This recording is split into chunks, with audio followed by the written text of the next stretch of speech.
said you spent 150 on it one time. He's gonna talk about it. We're ready. Nothing to pull up. Welcome to the, nope. See where it is. Yeah. Welcome to the, what is this? Monday, it's not Tuesday.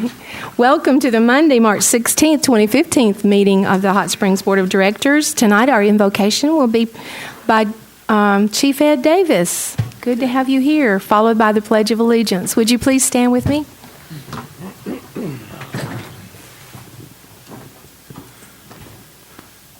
Lord, we thank you for this day, and I thank you for this board. I ask that your wisdom will be upon them, Lord God, and they will make decisions based upon the right thing for the citizens of Hot Springs. And help us always remember that we are the guardians of their treasure. We are the guardians of their safety and their well-being, Lord. Let all of us act in that manner. Bless this board and this community. In Jesus' name, amen. Amen. I Pledge allegiance to the flag of the United States of America and to the republic for which it stands, one nation, under God, indivisible, with liberty and justice for all.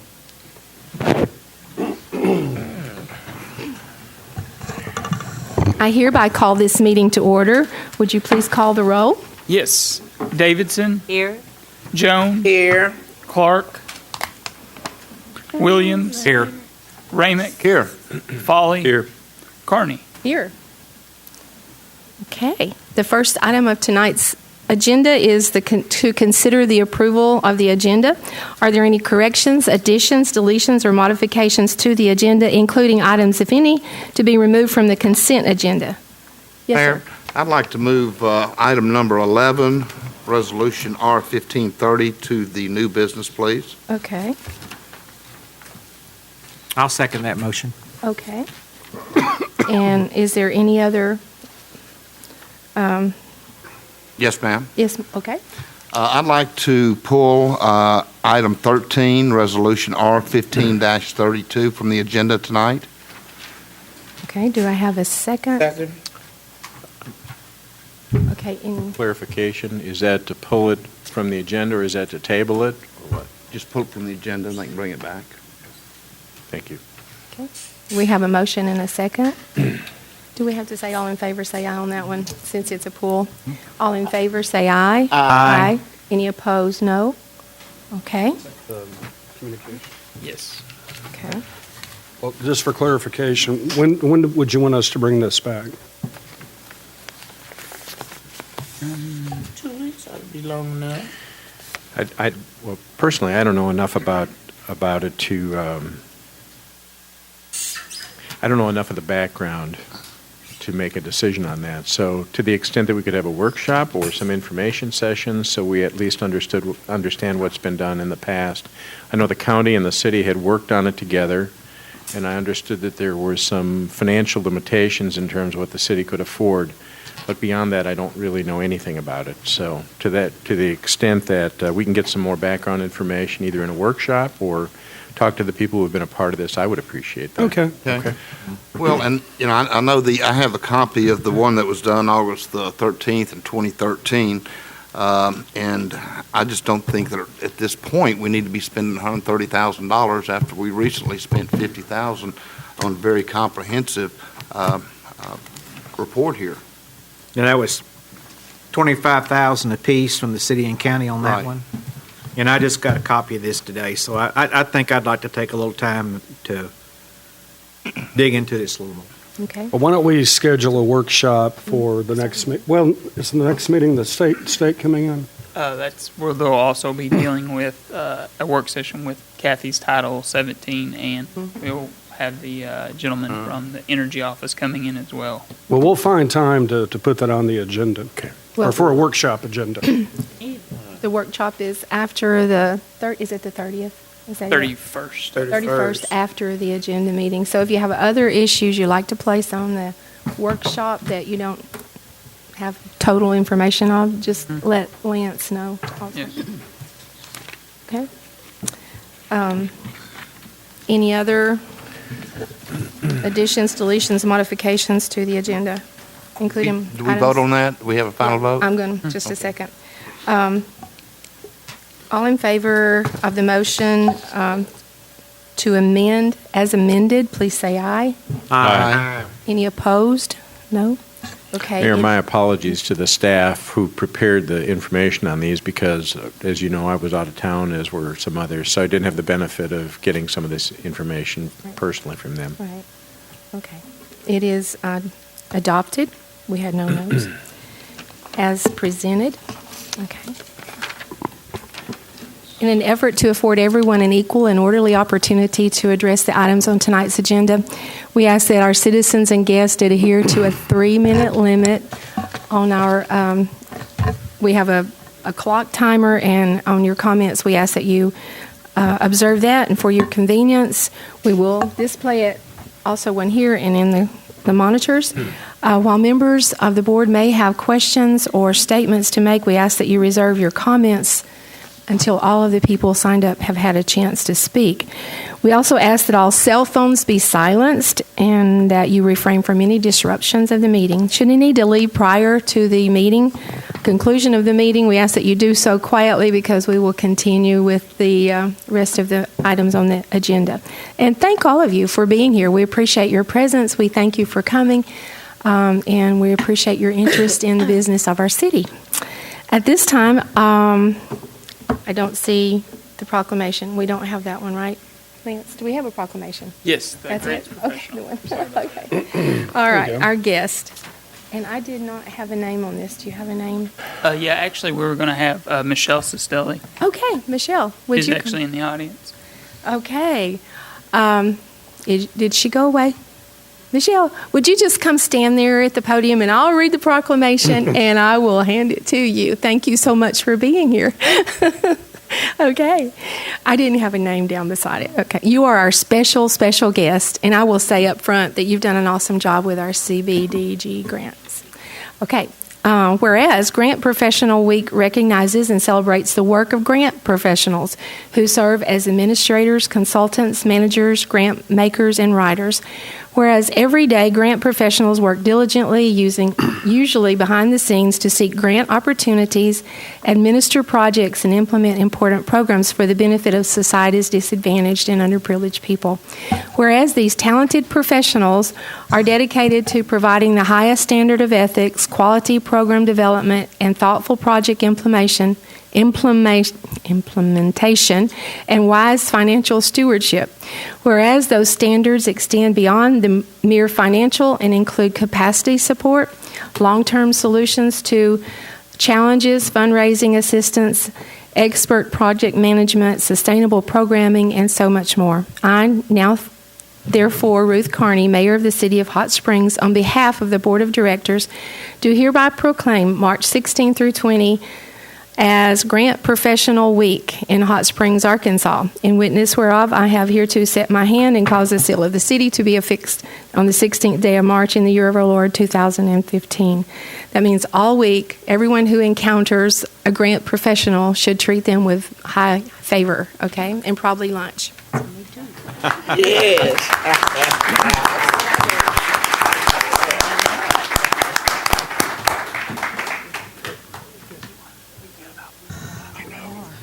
You're doing a good job. Great job.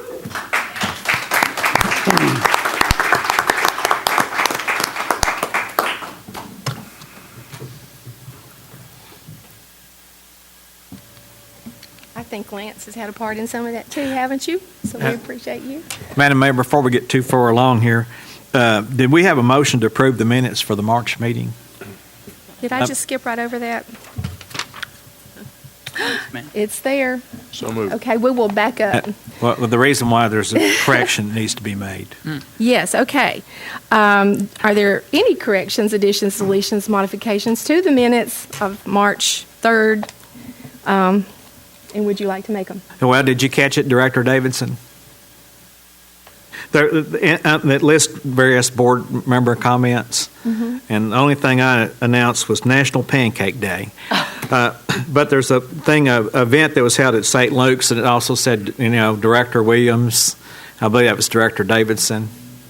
Oh, yeah. That wasn't you? No, I couldn't even pull up the documents. Okay, wasn't me. More than once. Uh-oh, somebody made an announcement. What was the announcement? Forget already? I don't guess it really matters Something because, about the but it just concert. wasn't me that made that announcement about an event that it was going to be held at St. St. Luke's Luke's. Sunday at 3 o'clock. I did. Yeah, well, that was you then. Beautiful. But the minute says that I said that. Oh, Okay. Okay. All right. We But- want to clear that up. No, Yes, would you it Not gave me blame for two. anything some woman says. If you just make that, change that director to Williams to Davidson, that's all I was going to. All right. Any other corrections? Okay, all in favor of the motion to amend the minutes, please say aye. Aye. Any opposed? Okay, and all in favor of the motion, the amendment, the Approval of the minutes? as amended, please Yep. say aye. Aye. Any opposed? Okay, it is adopted. All right, we've already asked everybody to be nice, and now we will continue. We will now hear our city manager's report. Thank you, Mayor.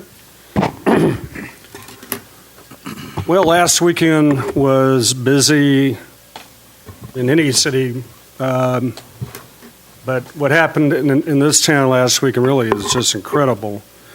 Wanted to highlight a couple of events. One, A&P held the state high school girls and boys basketball championships and actually set an attendance record on Saturday morning for the game between Bentonville and North Little Rock. So quite a turnout.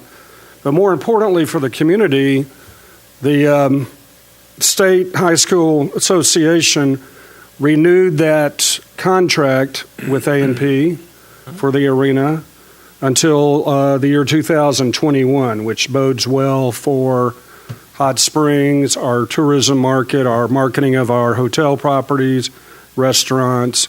So all in all, I think last weekend in terms of the basketball tournament was superb. At the same time, we had major event out at Oaklawn. 30,000 people turned out, received national attention for the Rebel race. Here again, bringing lots of people to town. Coupled with the downtown basketball tournament, we really had gridlock in some cases, which is good news. Also with good news, seeing Jim Fram out in the audience, the Hot Springs Chamber of Commerce, Greater Hot Springs, received a 5-star accreditation from the National U.S. Chamber of Commerce, which makes it only the second chamber in Arkansas to receive that, and one of, I believe, 90 in the country. So that's quite an honor, and congratulations to our chamber and business community for doing that. In terms of awards, I had the privilege, along with Gary Carnahan and his wife, to attend the American Council of Engineering Companies of Arkansas had its annual award dinner in Little Rock this past week, and the City of Hot Springs won for its engineering and utilities departments, both combined, along with our consultant, Brown Engineering of Hot Springs. They won an award for the design of the Hot Springs Generator Monitoring Program, which is an innovative program that Brown implemented along with our staff that allows us to remote monitor our generators. If one is having issues, we can find that out immediately. We don't have to wait till it goes offline. Asphalt and paving updates. You're going to see a lot of potholes crop up because of the freeze-thaw cycle we had this year. So we're going to be out doing a lot of asphalt work for not only potholes, but also some of the utility street cuts that we have not been able to get to. Remember, until the temperature rises and gets to a certain point consistently, the only paving you can do right now is just a cold patch repair, which is temporary. So bear with us and we'll get those done. The Fairwood Phase 3 project, which is a critical component of our consent administrative order, will commence construction next week. This is the third of 4 phases in this very important project to relieve some of the overflows on the western side of the city and the county. So that should be a great project for the community. Code compliance efforts within the Thermal Basin Fire District continue with some success.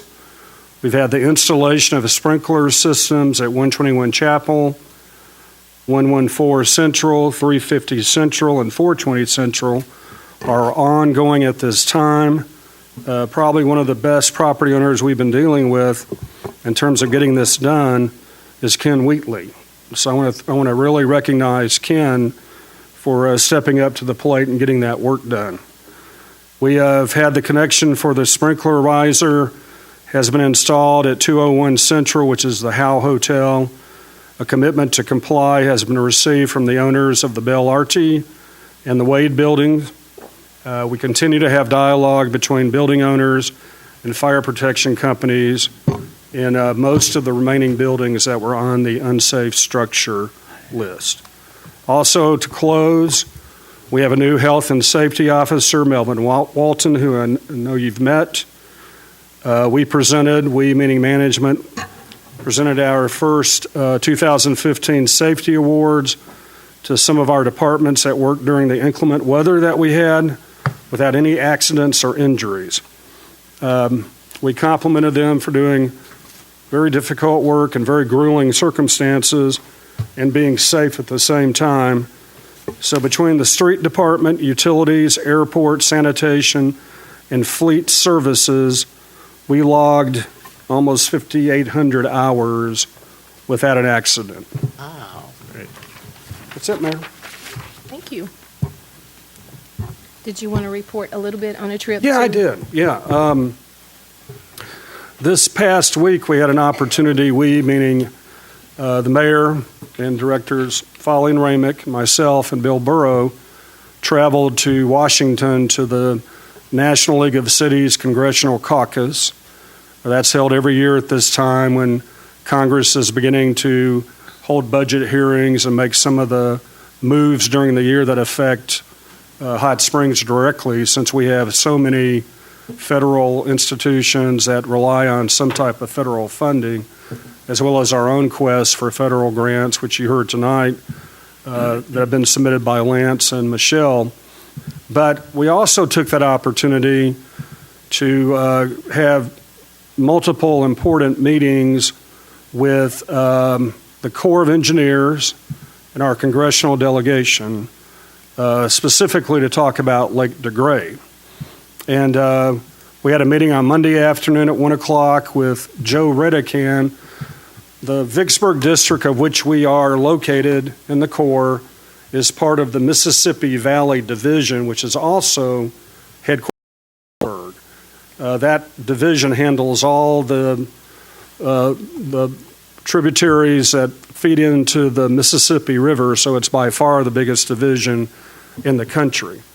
The liaison between the division in Vicksburg and headquarters, which of course is in D.C., is a man named Joe Redican, who will be the person who will make sure that our agreements on both DeGray and Ouachita get before the Assistant Secretary of the Army for signatures.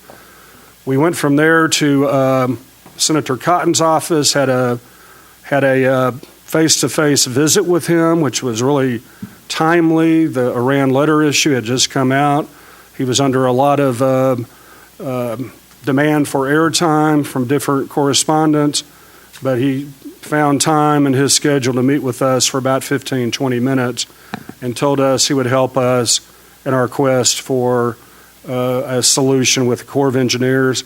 We left there and went to Congressman Westerman's office. The House was out of session last week, but we met with his staff person, Jonathan Sheffield, and he once again pledged to help us pursue the DeGray agreement. And finally, we had a long sit-down with Senator John Bozeman. Senator Bozeman is the chairman of a subcommittee of the Appropriations Committee that deals with public works, which would include the Corps of Engineers. He has pledged to unite the other offices and go with, have his staff go with us to meet with Major General Ware, who is the commander of that Mississippi Valley Division that I referenced earlier, to have an audience with him. And so I think our trip was very successful. We made that contact with your congressmen, with your senators, which is so critical. We made our contact with Corps people on their territory where they make the decisions. And I think all in all, a lot was accomplished. Thank you. I appreciate that. Okay, do any of our directors have comments concerning upcoming events? Upcoming? Nothing's upcoming Well, no, no, go ahead. later? Okay. All right. The next item of business is consideration of the consent agenda. Items in this section will be of routine nature and will be considered as one item of business without discussion. I will now entertain a motion to adopt the consent agenda. A move. Is there a second? Okay, I have a motion and a second. Would you please call the roll? Yes. Davidson, Aye. Jones, Aye. Williams, Aye. Ramick, Aye. Foley, Aye. Carney. Aye. It's adopted. It is adopted. The next item of business is to consider resolution number R1540. Council, would you please read the resolution by title, and this is under old business. Resolution R1540, a resolution condemning certain real property pursuant to ordinance number 4623, 100 Park Avenue, Majestic Hotel property, parcel 55586, red brick and lanai towers structure. Close parentheses, that concludes your reading. If you now entertain a motion second to adopt and have discussion, if any. Do I have a motion to adopt So moved. and a second? Second. Okay. And we have Ms. Selman. Thank you, Mayor.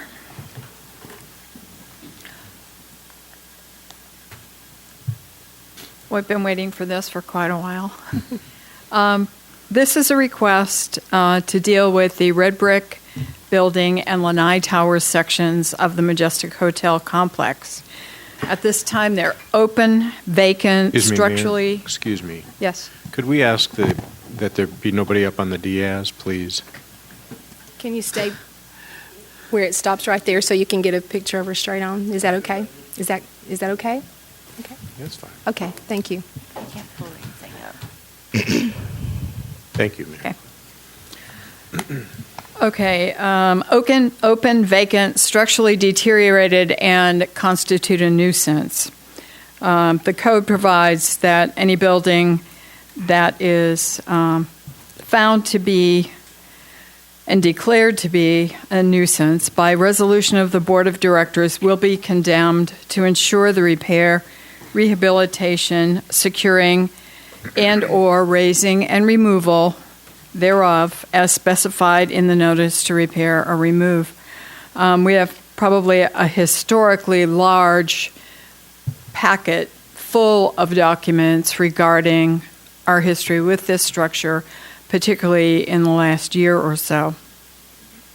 The resolution that is before you would describe and declare and condemn as a nuisance the property at the red brick building and the lanai towers.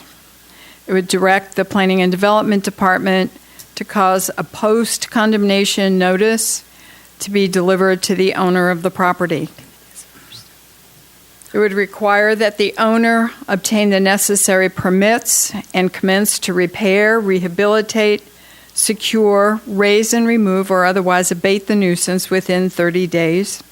And finally, a fine of $250 would be imposed by this resolution against the owner or owners of the subject structures 30 days after the board's resolution declaring condemnation for nuisance.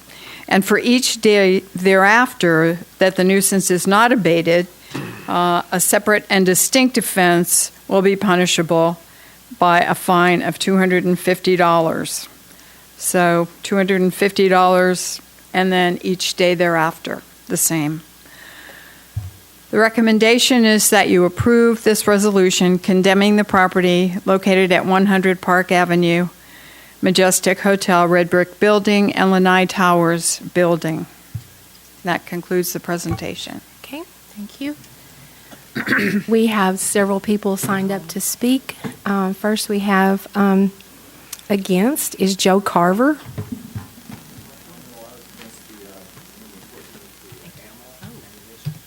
Oh, okay. This is number 21. So you may take you off of this one and put.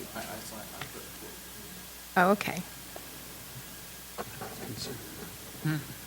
Okay. Angela Gamble. Okay, thank you. 4 against.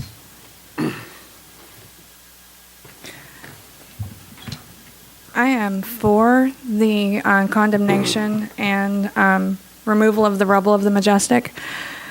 As a resident of Park Avenue, I find that our community on Park Avenue is a 24-hour pedestrian community.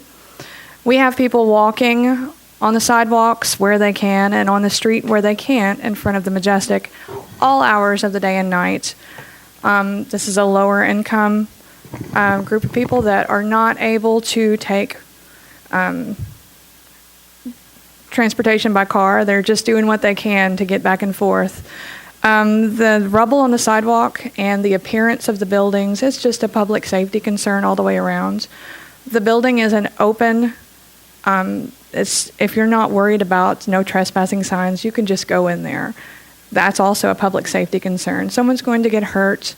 The chances of that building burning down, the Lanai Tower part, increase daily because of the amount of people that are just going and coming. Also, the rubble itself, it's very disheartening to the folks that live down there. We have to look at it every day. It's bad for business. It's just bad all the way around. If that rubble and the remaining building were removed, then the development and revitalization of the neighborhood could progress a lot faster. The whole look of the street is affected by that piece of property, both the rubble and the unsightliness that the Majestic has become. We also have funding now through the CDBG grant to improve the sidewalks all the way down Park Avenue. We can't access the sidewalks in front of the Majestic. Our work has to stop right there. That money can't be used in front of the Majestic, which is really sad because that is the opening to Park Avenue for the pedestrians. You know, it's a lot easier to not have to cross Central right there if you don't have to. My concern is that the longer we allow this to stay the way that it is, the worse Park Avenue is going to look as far as an investment to new owners, homeowners, and people that want to move in. It's going to put a bad connotation on doing business on Park Avenue. We're going into summer with our Summerfest programs and things that we're hoping to revitalize and put a better outlook on Park Avenue, show people that we have a vibrant, beautiful community. And when they go down Park Avenue and past the Majestic, that's not putting a good outlook. So really would like the city to address the rubble and go ahead and condemn the rest of the building. Thank you. Appreciate you coming. Brenda Brandenburg.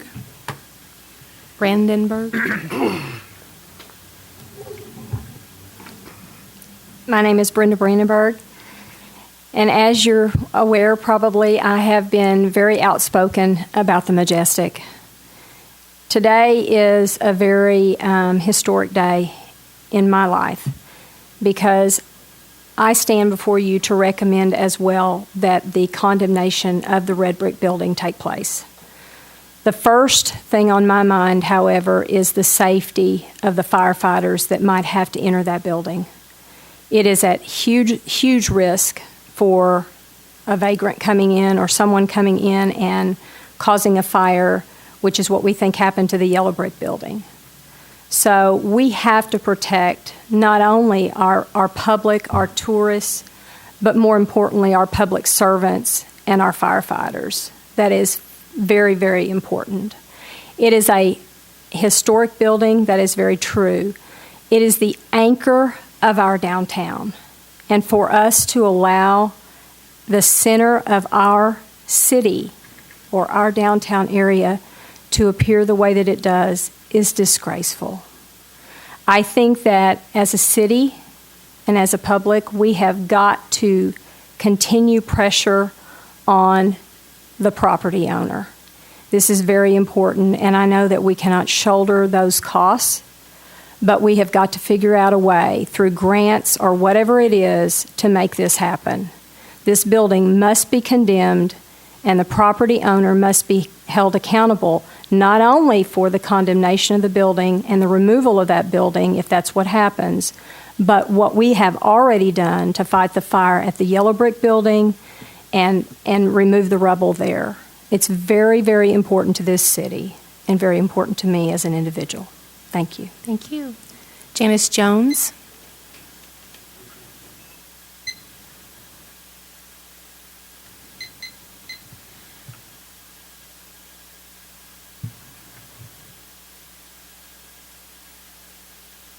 I'm Janice Jones. I live at 113 Kearney, which is inside the city limits, just off of Park Avenue. I'm sure everything that I have to say, you've heard many times. We have safety issues. We have economic issues. We have blight. I would guess that 80% of the people who drive down, who visit our town, drive down Central Avenue, make the loop in front of the Majestic. I can't tell you how many business owners in my part of town have told me their business is off so much. They ask the visitors, their restaurant visitors, their motel visitors, why have you not come back like you have in the past? We see that rubble. We don't want to go past that part of downtown. Our firefighter safety, our pedestrian safety, our residential safety, our economics improvement. Park Avenue has got a lot of improvements that will be coming. Hopefully, we can make those improvements all the way down to the central Whittington Park Avenue convergence. Thank you. Thank you. Brian White.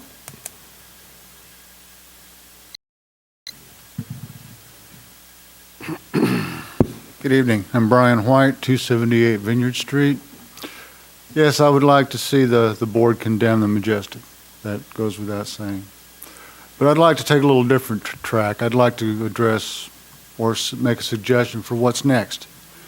If, in fact, the owner doesn't do anything and the city ends up taking over this building, I would like to suggest to this board that the citizens, the board, fire department, everyone as a city conduct a major volunteer cleanup effort.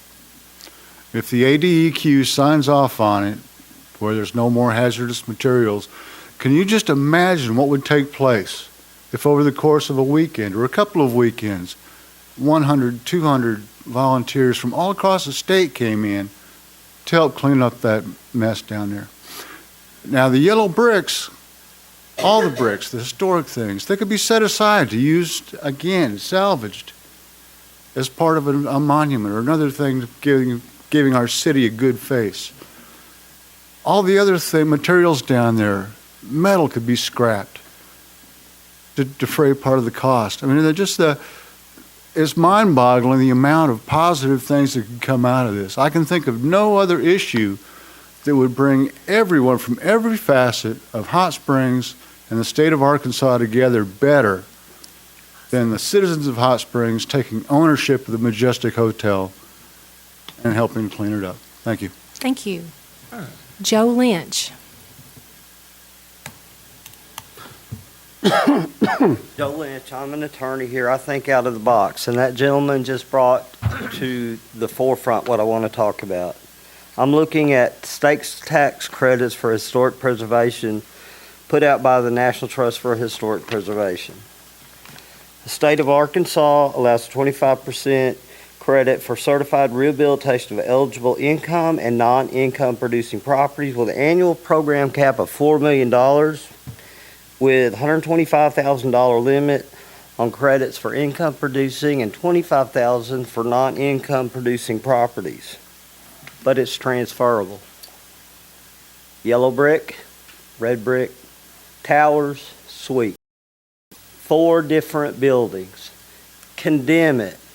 The truth is, what you heard from them, I have some people that were looking at purchasing property in Park Avenue, and they came over a 3-month period of time, and they said, this is a city I will not live in because they will not clean that mess up.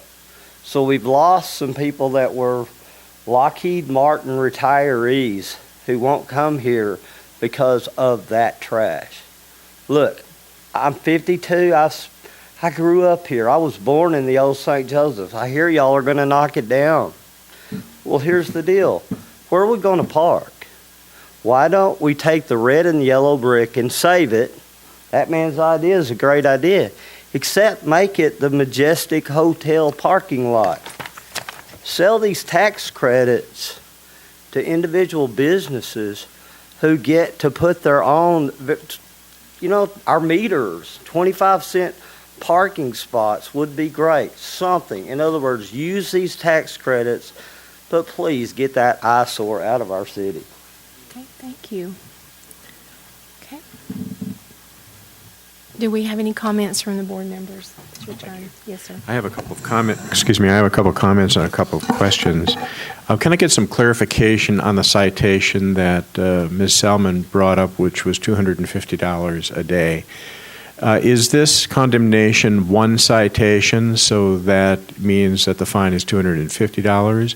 Or are there multiple citations on this piece of property to which accrue $250 each day? It's one parcel for purposes of this particular condemnation. The other parcel was condemned a year ago, and so the citations would be on each parcel. It is pertinent. So we're looking at $500 a day. That's the $250 is maximum by law, by ordinance. Okay, thank you. Can somebody explain to me what obligations does the city undertake going forward once it condemns the facility? At this point, nothing. Okay. The onus is on the owner to either rehabilitate in full or to raise the building pursuant to this condemnation action taken by the board. At the conclusion of 30 days, then the city has options. A lot of those are going to be, determined on the financial viability of those options. Okay. And then finally, there has been a little bit of a mixture in the conversation about the rubble from the existing building that is laying on the ground versus the condemnation that we're addressing. For the benefit of the public, can you just kind of summarize the differences between the two? Sure. What we have commonly been referring to as the yellow brick, which is the easternmost edge of the property that burned, that's now rubble, was previously condemned by the board a year ago. What we are dealing with now is the remainder of the structures, the red brick, the towers, and the suites. Yes, sir. Question. Has ADQ or EPA had any involvement in the other 2 buildings? Yes. Okay. You want to explain why we've waited so long? We've been waiting on AD. Well, we had a built-in deadline with ADEQ of March the 5th with regard to the rubble location. But these buildings are so intertwined, literally connected. And when the fire took place, fortunately, or unfortunately, only the yellow brick burned, and the fire department, valiantly put out the fire before it spread to the other buildings. When the demolition occurred, again, it's connected. Those other buildings are not secure, boarded up, impervious to the elements, and they continue to decay. So all of the issues with respect to ADQ, whether it was the environmental assessment of the standing buildings or the cleanup of the rubble, were so intertwined. we felt the prudent course to take was to see what, if anything, ADEQ could get done. Unfortunately, that was nothing, as we've seen. So that's why it has been tabled previously. It was originally brought to you in November of last year. Notice was properly served on the registered agent of the LLC. The owner of the property is Park Residence Development LLC, a limited liability company. The registered agent for that is Chad W. Peckron, an attorney in Little Rock, Mr. Garrison Hassenflu's attorney, who serves as a registered agent. Thanks. And for those of you who did not look at the packet online on cityhs.net, it gives almost every document, every letter from a while back. There's a lot of information on there. If you haven't seen that, it'll answer a lot of questions. Yeah, it's a voluminous record that goes back more than a year. There were citations and convictions on the Yellow Brick Building previously, and then in December there were convictions, 10 fire code and life safety code violations in December of 2014 on the remaining buildings. Also, for the benefit of the public who doesn't understand why we table this on multiple occasions, would you explain, that it had a legal basis for it? Yes, as I indicated, we were waiting to see what, if anything, ADEQ might be able to accomplish with respect to the property owner. Unfortunately, nothing took place, and Thank so you. at this point, we have the convictions, and so that opens up other possible avenues for us to pursue. But step tonight is to consider the condemnation of the structure. Thank you. Okay. Any other questions, comments? Just one comment. Since that is in my district, and I, because of where I live and where I work, I see it a minimum of twice a day. And it's heartbreaking. It's been heartbreaking from that night. But what is even more difficult is that the board has worked within the law, has done everything we possibly can legally, and we're working with someone, I don't want to pass judgment, but we're working with someone who this isn't the first time this has happened. And we've seen what has happened with other projects in our community that have been handled in this manner. And I want to thank Mr. Director Foley for asking the city attorney to explain this. On the other hand, the Thermal Basin Fire District, what we've seen as a result of that is we're seeing what can happen when those building owners take their responsibility to heart and understand what it means to this community, this county, and this state. And I applaud everyone that has been involved in that effort, from Chief Davis to the beginning of it, but especially those building owners that have put their heart and soul into it, and just nearly all of them. It's beautiful. It's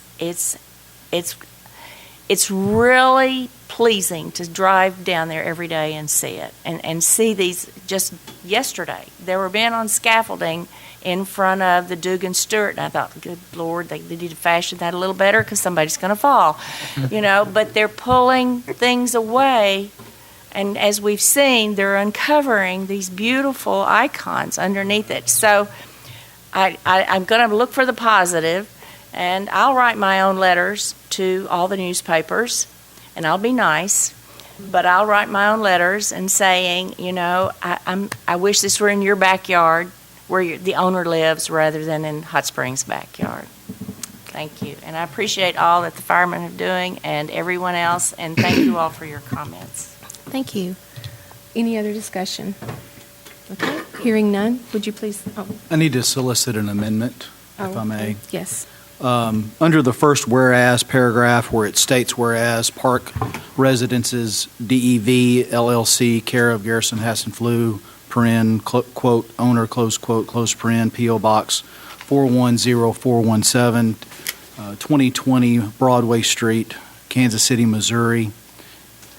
Need that stricken and replaced with Park Residences Development LLC, owner, close quote, care of Chad W. Peckron, registered agent, 111 Center Street, Suite 1900, Little Rock, Arkansas 72201, I need that replacement. I'll make that motion if I don't have to repeat what you said. Second the motion.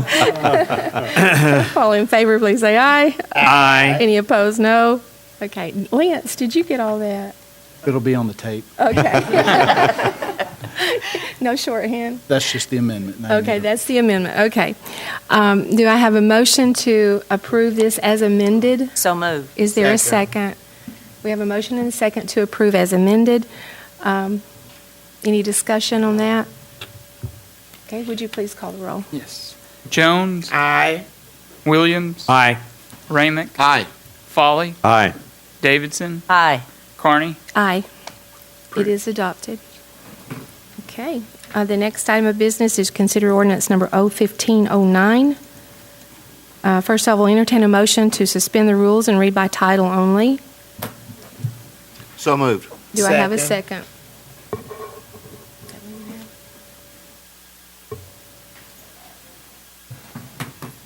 Is that it? And I've got 10. Pressing the good stuff. Okay. Our numbers are off. Just a minute. Is yours 9 or 10? The ordinance Mm-hmm. number? Actually, I'm looking at an old one. It's 5. Oh, that really is. Okay. I'm sorry, you're right. 09? You're right. Number 20, Okay. 21, 22, right? Did you get a motion to suspend the rules? I didn't. Did you get a motion to suspend? No, I didn't get that far yet. Okay. First of all, I entertain a motion to suspend the rules and read by title only. Did I get that? Do I have a motion? So moved. And a second? Second. All in favor? Oh, wait. I have a motion and a second. All in favor of the motion to suspend the rules, please say aye. Aye. Any opposed, no. Council, would you please read the ordinance by title? Ordinance 01509, an ordinance adopting public health and property regulations, repealing certain ordinances and resolutions, and for other purposes. That concludes your reading. You can now entertain a motion second to adopt and have discussion, if any. May I have a motion to adopt? So- And Second. a second. Okay. And discussion. Ms. Elman. Thank you, Mayor. When the City of Hot Springs adopted comprehensive plans in 1997 and 2011, both of those identified neighborhood maintenance and improvement as key goals for the community. Hot Springs Code Title 17 is the regulatory means for making that property upkeep happen. The proposed ordinance clarifies and restates minimum property maintenance standards consistent with the goal to maintain public health, safety, and welfare while enhancing our city's neighborhoods. No change to the regulations' applicability is proposed. No fee changes are proposed. Just to remind everyone, the most recent review and amendment of Title 17 was going on 10 years ago. In periodic assessment of how well a regulatory document supports and causes desirable outcomes is a pretty good idea, especially as community expectations and priorities change and mature. There are some significant features. Briefly touch on those. It establishes a vegetative maintenance buffer along rights-of-way and certain property lines for undeveloped lots. It prohibits certain outside storage in residential areas. It clarifies approved parking surfaces, deletes an exception for outdoor storage of non-licensed vehicles. It clarifies owner responsibility for weeds beyond yards and fences to the curb. It reduces the height for weeds to 6 inches from 10. And it clarifies that the vacant structure code applies to single-family and duplex residential, in addition to clarifying certain definitions. And that pretty much covers the presentation. Be happy to answer any questions that you have. Okay. I think we missed an agenda meeting, and we had talked about a work session, that we would bring this back after we've had time to do a work session, which I think was planned on the 30th. 31st, I believe. 31st. So I would entertain a motion to Thank you for telling us all that. I'm sorry. Should have done it before you did. Table this until the next meeting after our work session. I may have a lapse of memory, but I was of the understanding that when it was originally introduced, that we were going to wait for, I think it was 2 board meetings for public input. Well, I was not of the understanding that we were going to have a work session, so I must have just missed that. I think you did, because we discussed a work session. I think Lance even suggested what day. The mayor did mention setting a date for a work session, so we. And I think our attorney said there was no rush, there's not any life-threatening Right. things on it, so that we can kind of dig into it a little bit more, because there was such a broad spectrum of different things. If you vote yes, you're getting, or if you vote no, you're probably not getting what you want. So if we could just have that work session to have it more detailed, and on that same night of the work session, we'll have other work sessions. Mayor, Yes. I'll make the motion to table this item until we have the work session to discuss it and bring it back the first meeting after the work session. Okay. Second. Thank you. I have a motion and a second to have the work session, table it until then. Any discussion? Okay. All in favor, please say aye. Aye. Any opposed, no? Okay. Kind of dig into that. Okay, the next item of business is 11 moved. Yes. Green infrastructure. 11's on new business now.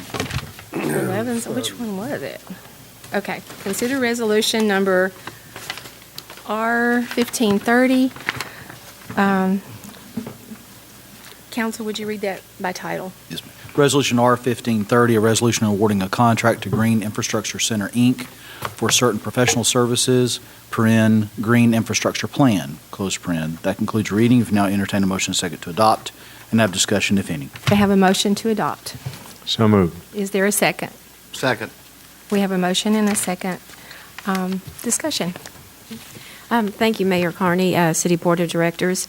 This Green Infrastructure Plan is an urban plan that will create unique tools and solutions for us that will directly support the City of Hot Springs' growth goals and objectives of conservation and economic development. It is a natural outcome of our participation in the Growing Healthy Communities program of the Arkansas Coalition of Obesity Prevention, particularly because 2 key benefits of the Green Infrastructure Plan are a healthier community and a more livable community. So staff recommendation is to award this contract for Green Infrastructure Plan to the Green Infrastructure Center, Inc. of Charlottesville, Virginia. The plan was approved in the 2015 budget. Rating and ranking sheet for professional services was performed by the Departments of Stormwater, Planning and Development, Public Works, and Parks and Trails. The summary sheet is in your packet, and the Green Infrastructure Center, Inc. scored the highest number of points as the most qualified firm.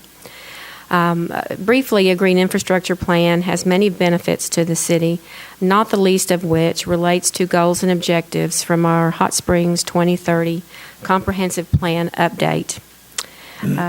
It also it's a community-based project, and it's a collaborative project that will implement several of the city board's strategic plans and goals, such as sustainability and livable community. And it will also factor greatly into the downtown redevelopment strategies. So this plan will take that strategic approach to a rational, scientific, and predictable planning tool. It will coordinate both our conservation of natural resources and will encourage growth. It will be a blueprint for our future, and it will combine economic, social, environmental benefits for health and prosperity of our city. It is a proactive approach to stormwater management, since it's funded 50% by the Stormwater Division, urban renewal, water treatment costs, recreation, and tourism. The contract in your packet was reviewed and approved by City Attorney Brian Albright. Fiscal impact, it is a $47,127.20 contract. 50% will be paid by stormwater because they will have the majority of the benefit of this plan. 25% will be paid by utilities because of the benefit of clean water and less water treatment costs. And 25% will be paid by the general fund, and it is in the Parks and Trails budget. You answered my question. That was my next question. What departmental budget does it appear Yes, under? yes, okay. Okay, and we had no one signed up for that. Do we have discussion by? Yes, sir. Which one of you had your hand up? Okay. Gene, I'm just concerned. I'm seeing 20% of this for travel. Well, it's just a contract price for field visits to Hot Springs because it is a, we need the site visits from the consultant to make sure that they ground truth all of our data to give us the best result possible. And this is not something that we could do with staff, this we have to pay someone $50,000 to come in and tell us how to do this? Correct. These people specialize. This is all they do. This is their job is to do green infrastructure plans across the United States. The two principals have masters in urban planning. They have masters in natural resource conservation, and they work with very specialized GIS systems and spatial technology. We do not have that expertise on staff. So I wish we did. What's going to be the result of this when they go home? What are we going to have? Well, we will have, as I mentioned, a blueprint for future economic growth and development in our city with a focus on natural resource conservation that has all the other health and livable community benefits that go along with it. And another thing, and we're talking about the, the federal grant, the big grants that are out there, the green infrastructure planning is huge with EPA right now. And for us to be on the cutting edge of a green infrastructure plan will speak volumes to our grant application, and I truly believe it will give us priority points if we do go to get a large federal grant to do any type of environmental cleanup. I think that a couple of benefits, that will accrue immediately is that in the area of water conservation, in the area of stormwater runoff and treatment, this will have a big benefit. One of the movements around the country is that EPA is leaning toward applying their total daily management load criteria to runoff from a non-point source as opposed to a wastewater treatment plant. And so anything that we can do to utilize green infrastructure, which primarily is using Mother Nature to help filter the runoff, will help us deal with what is sure to be tougher clean water standards in Lake Hamilton and below. Secondly, water conservation. We know that water conservation is a big issue here, and we need to be doing everything we can to capture runoff and to use that within our community, particularly the downtown area. Question. Okay. The lady speak. The plan for that space where the cloths came down, is that project included in this? It's where they capture, where one of our first projects. Well, that will be to capture the factored water. into it because one of the first things on our the site visit will be an inventory of all of our public and private vacant land, creekways, riparian buffers, watersheds, all that. So that property will factor into But it's gonna be one of the first assets ones, of this plan. Okay, thank you. Yes, sir. I view this project very similar to the Smart Streets program, where for the first time when we were doing overlay of streets or fixing streets, we really stopped focusing on the streets and started focusing on the environment, not from a perspective of preserving the environment, but from the perspective of considering curb cuts, stormwater drainage, just the whole picture so that we're not double spending on things. We oftentimes we have in the past gone in and done things only to redo them because another approach, we had another myopic view of what needed to be done. This fits right into the plan that we are proposing for the Water Committee. And it's the first time I've seen that we are really looking at the total spectrum of sewer, water conservation, landscaping, all of the things that contribute. We call it nice green lifestyle, but in fact, it's a monetary issue also where we can save the resources of this community in a big way. So I see it as a very positive approach. I don't like paying consulting fees any more than anybody else, but I do believe that one person in the city is not capable of doing this in a broad spectrum like you would get with a company that addresses it all at the same time. I was wondering, because as you know, some of us have been to the healthy communities and all the seminars that we go to and the days. I think there's one coming up pretty soon, all day long. And we've had a lot of input from professional people in a lot of these areas as far as working with Gary Carnahan and making the sidewalks more and, the green spaces as we develop from here on out, because there are several staff people that are really working on things like that. But one statement at the end here under the 2030 vision statement that I noticed wasn't highlighted, but it says, collaborate with Garland County, the National Park Service, and related agencies on effective land use strategies promoting planning and preservation of Hot Springs natural and open space areas. Have we collaborated with them, National Park and Garland County? Well, I would say yes in the way that we work with Garland County with Cedar Glades Park.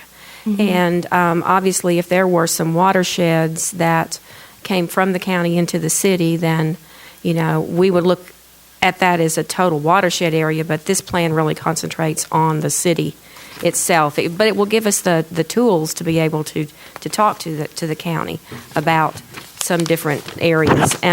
The National Park Service, we are collaborating quite a bit with them right now on programs that have to do with the growing healthy communities. Yeah, I knew that they were working with us with some of their representatives and some left, I guess. But do they have resources that we could tap into that are professional, the National Park Service, in some of the areas that we wouldn't have to pay for a consultant? Well, actually, the National Park Service, they will factor greatly into our plan, but they are just they're one cog in the plan. It is a very diverse overlay of lots of partners, and that's why it's going to take a full year to get it done, because there is so much public input, because this will be a community plan.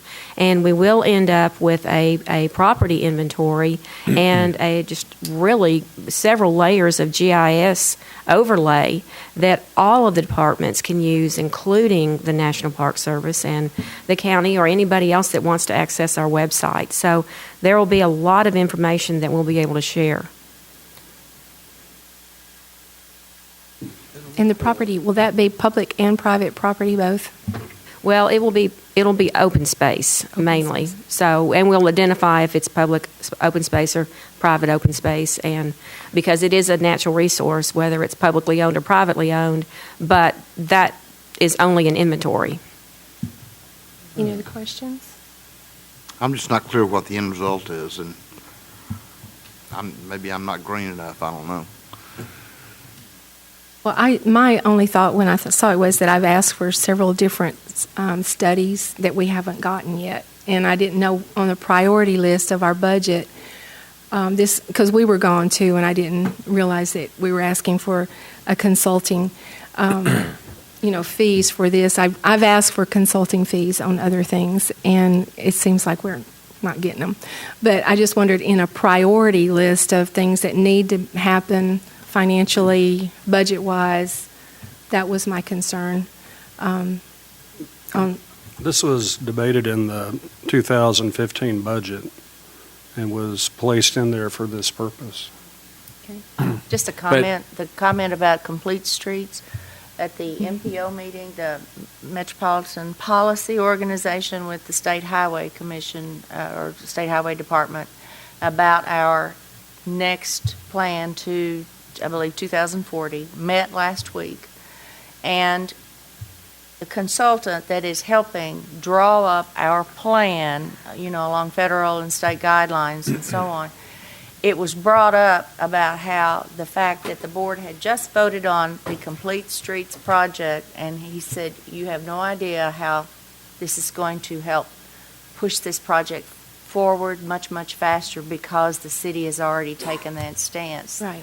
of improvement. Yeah, and we've been working on that in different groups and committees. Well, Director Clark has been real involved in sustainability projects and green projects, a lot of committees that she's gone to, and I'm sorry she's not here to speak, along with Director Garcia, who's no longer here, because they were involved in a lot of this. Well, just a reminder, there were two of us on the board that did get to participate in some of those discussions on the 2015 Right. budget. And so we kind of need to be brought along sometimes on those things. I don't think it's a bad thing for us to have money left at the end of the year. We've had it every year. Well, I don't think that's a bad thing, is what I'm saying. Oh, I agree. I don't think anybody would disagree with that.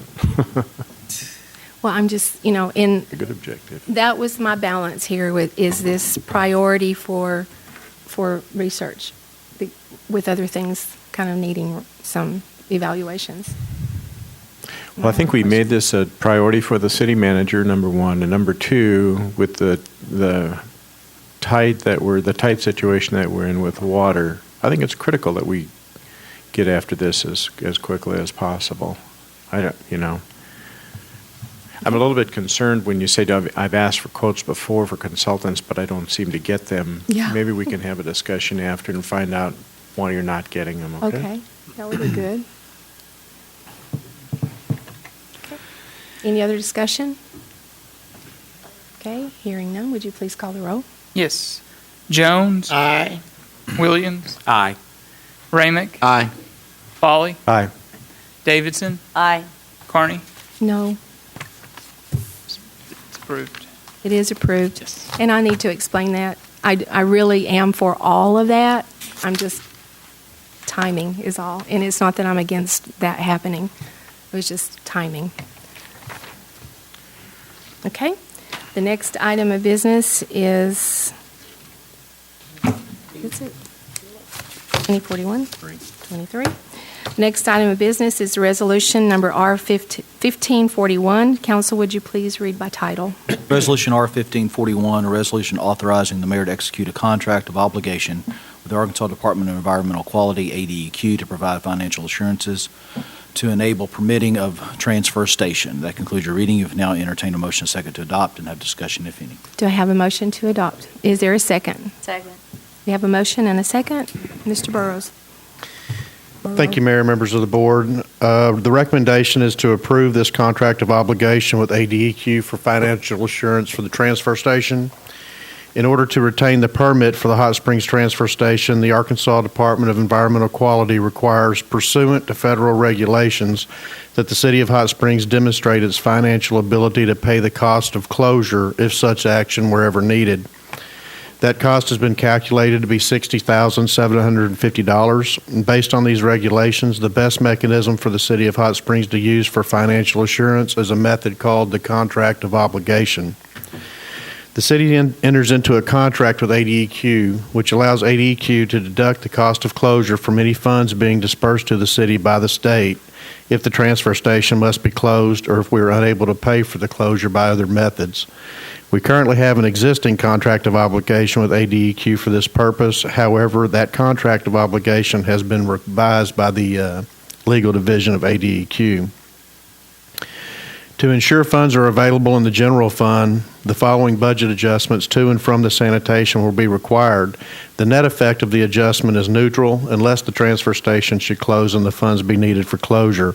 Then we have a series of to and froms from this transfer station to the general fund, vice versa.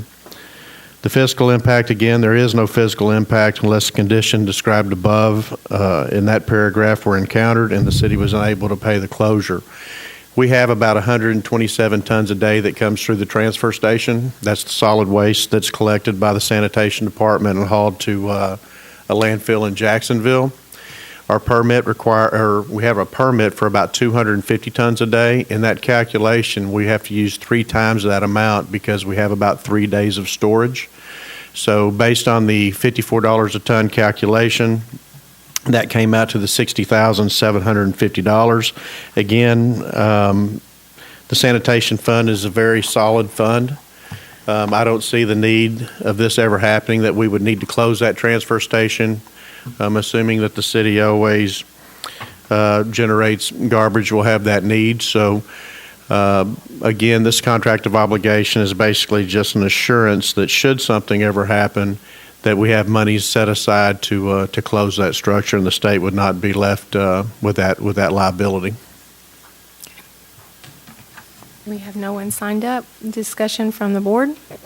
I'm very familiar with this requirement because when I was county judge, we had to do the same thing for our Class 4 landfill as well as our transfer stations, and that would be true of any city or county out here in the state that operates any of those type of facilities. So. Thank you. Okay. Any other comments or questions? Okay. Hearing none, would you please call the roll? Williams. Aye. Ramick. Aye. Foley. Aye. Davidson. Aye. Jones. Aye. Carney. Aye. It is adopted. The next item of business is to consider ordinance number 01510. I will entertain a motion to suspend the rules and read by title only.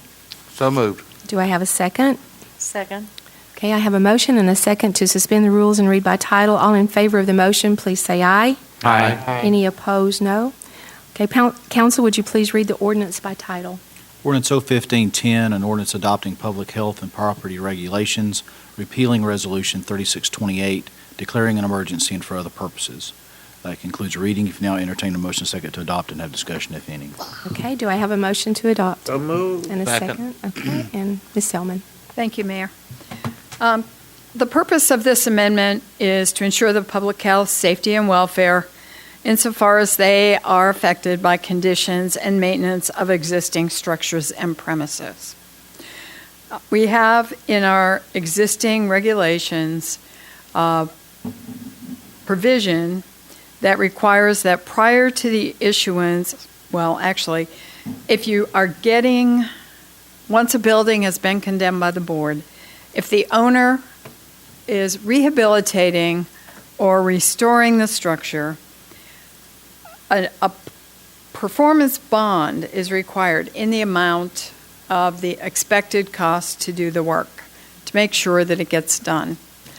We do not have that requirement in place for someone who will be demolishing a building.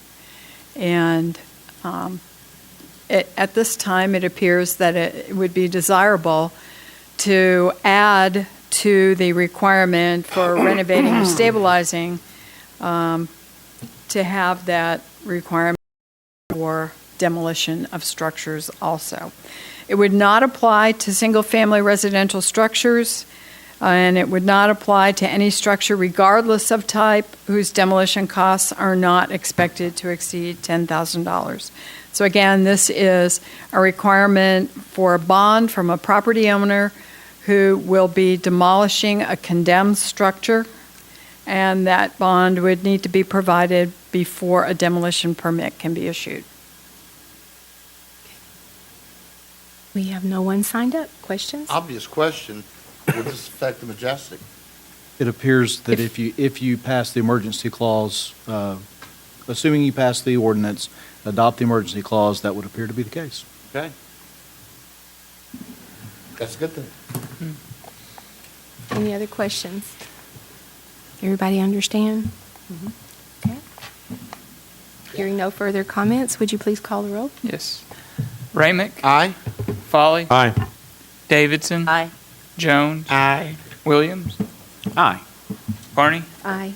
Mayor, It is adopted. there is an emergency Emergency. clause which will be read in its entirety. Section 3, it is hereby found and determined that an emergency exists, and that this ordinance being immediately necessary for protection of the public health, safety, and welfare shall be in full force and effect from and after its passage, and approval. That concludes the reading of the emergency clause. If you would now entertain a motion second to adopt it and have discussion, if any. Madam Mayor, I move for adoption of the emergency clause. Okay, do I have Second. I have a second, and any discussion about that? All in favor, do I need to call the roll? Say aye, please. Aye. Any opposed, say no. Okay, it is adopted.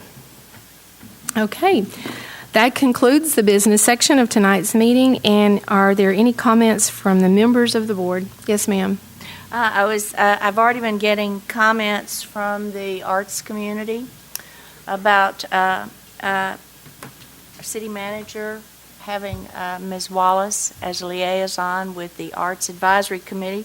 However, this morning, opening up the paper, the On the Go magazine that's in there has a very nice little article, not only about what the committee does, but about some various sculptures that have been placed in. And, you know, this is a committee that has no money, but their grants are out there for doing things like this. And you got some good coverage, and thank you. And I think that's gonna be very productive. Thank you. Okay. Yes, sir. Last Thursday night, I attended my first session of the Citizens Police Academy, and I tell you what, it's pretty eye-opening. One of the things that I learned is that our police department, our dispatchers have learned to do more with less, and I learned again how critical this new radio system is, that we need to be able to communicate with the county, the ambulances, the fire department, and so we need to move forward with this, but I think we need to have another work session on it. But anyway, I would recommend that all citizens attend this. It's very eye-opening. Makes you really appreciate the police officers out there that every day are protecting us. So I'd highly recommend everyone attend that. Thank you. Yes, I would too. It's a very good thing. I enjoyed most the ride at night. I did a whole shift at night. That's very interesting. Very interesting. Yes. Anybody else? Okay. Everybody's good. Mayor, yes. I'd like to make a motion we adjourn. Okay, and immediately following, we have no one signed up to talk. So, all in favor, please say aye. Aye. Any opposed, no. We are adjourned. Let's go to the